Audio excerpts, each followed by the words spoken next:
I'm going to give you this great example from my very first year teaching. And this is when I had just come out of my college courses and my instructors had really made me think about the dangers of using commands and the dangers of asking too many questions. And the only tool in my tool belt at this time were these informational statements. So I made the mistake of putting we have all these little plastic bears, and there's like 500 of them. I put them all on the table.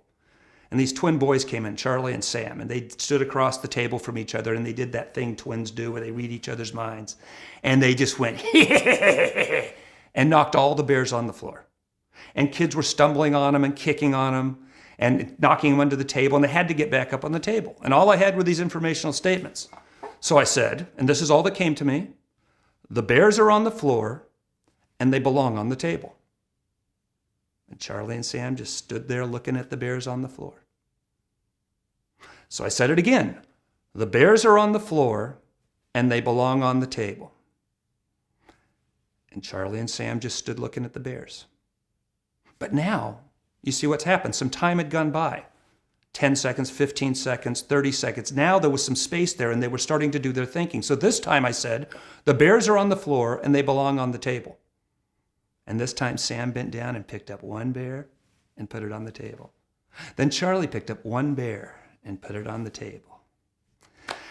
All right, 498 bears to go. So I said it again. The bears are on the floor and they belong on the table.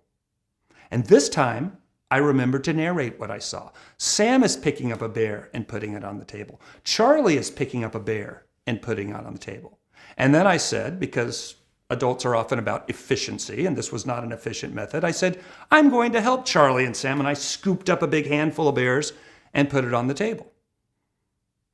I said it again, the bears are on the floor and they belong on the table. Sam bent down and picked up one bear. He didn't take my cue at all. Charlie bent down and picked up one bear. But now Alice came over. Alice is picking up a bear and putting it on the table.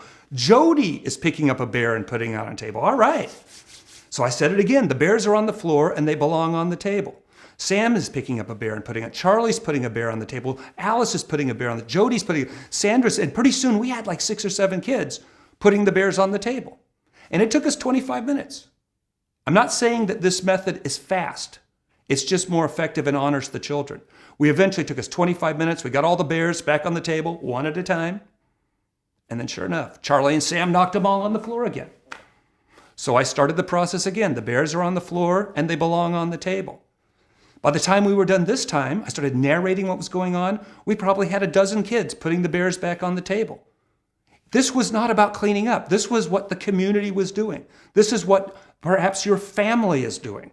This is what we're naturally designed to do, is participate in the activities, not to be told what to do, but to choose for ourselves to be part of it. We got them back on the table. This time it took us maybe 15 minutes. Well, Charlie and Sam knocked them on the floor again. I went through the process again. By the end here, by the time we got to the end, every single kid in the class, there were 20 kids picking up the bears and putting them back on the table. That's what we were doing for a time. Charlie and Sam knocking the bears off, the kids putting them back on the table. Thankfully, Charlie and Sam then walked away after it. They were done with the project.